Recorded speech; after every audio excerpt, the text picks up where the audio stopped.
Yo les amigos, les amigas, les amigouelles, j'espère que tout le monde va bien. Moi ça va au top. Je dirais pas au top du top, mais au top déjà c'est pas mal. Aujourd'hui on va se retrouver pour une petite vidéo investissement. Donc on va parler un peu des coffrets Pokémon Center, donc les traîneurs dédicacés. Il y avait trois coffrets qui étaient sortis. Et là, donc du coup, il n'y a pas longtemps, il y a 4 coffrets encore qui sont sortis, je sais pas si vous savez. Donc le nom des coffrets, je vais vous les dire en anglais parce que moi les noms en français c'est pas vraiment mon truc. On a le coffret de Nessa's Rest, on a le Seito After School, après on a Ryan Indomitabliness et enfin Leon's Advice. Ça c'est des coffrets qui sont sortis il n'y a pas longtemps, hein. Je crois qu'ils sont sortis il y a 3 semaines, un mois. Et comme d'habitude, on va essayer un peu de regarder dans le passé pour savoir ce qui va se passer dans le futur, les amis. Allez, on remonte un peu dans le passé, donc avec nos 3 coffrets qui étaient sortis. Donc on va essayer de regarder ce qui s'est passé pour ces 3 coffrets-là. Et on essaiera de déterminer donc ce qui va se passer avec les autres coffrets qui viennent de sortir. Pour commencer, on a le coffret de Hope. Donc voilà, ce coffret là il s'appelle Hope's Routine. Ça c'est un coffret que personnellement j'avais touché à 26 € à l'époque. Maintenant là j'ai regardé un petit peu. Les prix sont environ 40 €, hein, FDP out, ça veut dire à peu près 50 € tu peux toucher le coffret, tu vois.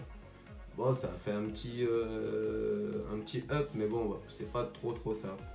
Pour le deuxième coffret, BD's Decisions, pareil, hein, exactement le même comportement que son collègue. C'était un coffret que pareil, j'avais touché à 26 € je crois à l'époque sur les FDP. Et là, bon, son évolution, c'est à peu près la même chose. Maintenant, il est aussi à 40-45 € FDP out, ça veut dire que pour 50-55 € normalement tu le trouves. C'est des coffrets qui ont un petit peu performé, mais pas vraiment.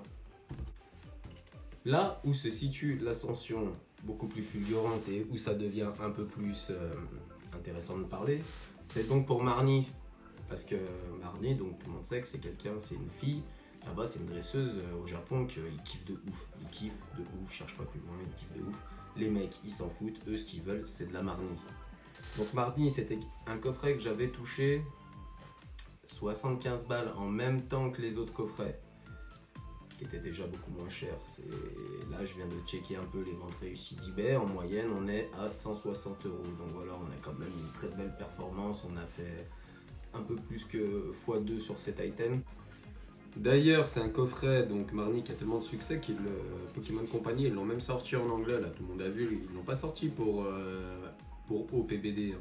Ils l'ont sorti juste pour Marnie, parce qu'ils pensent en fait que le prix, il va y avoir autant de hype dessus, mais le problème c'est qu'en Europe et aux États-Unis, tu vois, on n'est pas forcément fan des dresseuses, donc dans le temps, je pense pas que la box anglaise, en fait, elle performe aussi bien que la box japonaise.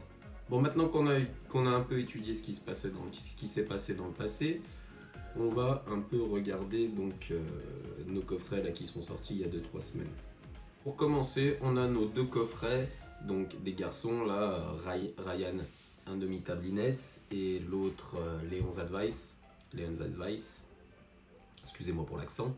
Ces 2 coffrets là de garçons, de dresseurs, je les ai touchés 45 € pièce. Pourquoi je les ai pas touchés 26? Parce qu'il y a déjà eu, justement, il y a eu de la hype autour du coffret de Marnie. Donc maintenant, tout le monde a bien compris qu'il y avait eu de la hype autour de ces cartes dresseuses, dresseurs un petit peu dédicacées.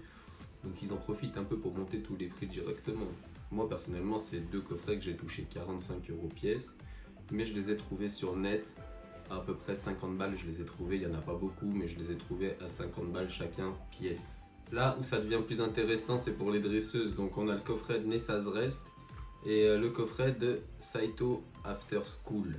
C'est des coffrets que j'ai touchés pour Saito 75 € et pour Nessa 85 €.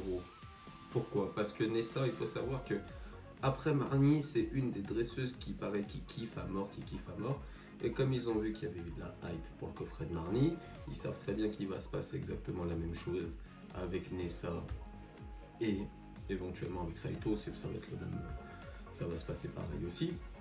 Donc voilà, ils ont tout de suite augmenté un petit peu les prix. Parce que Marnie, je l'avais pas acheté au tout début qu'il était sorti, je l'avais bien acheté 5-6 mois après que c'était sorti le coffret. Si on regarde un peu sur le net maintenant, ils affichent à peu près 100 €, voire 120 € les coffrets de dresseuses parce qu'ils savent que les autres coffrets sont montés à 160 €. Mais les achetez pas à ce prix-là, les amigos, les amigas. Là, en fouinant un peu, je les ai déjà trouvés en lot à 167 €, avec des frais de port gratuits. 167 € le coffret de Nessa et Saito en lot. Donc n'achetez pas ça 120 € pièce, par pitié.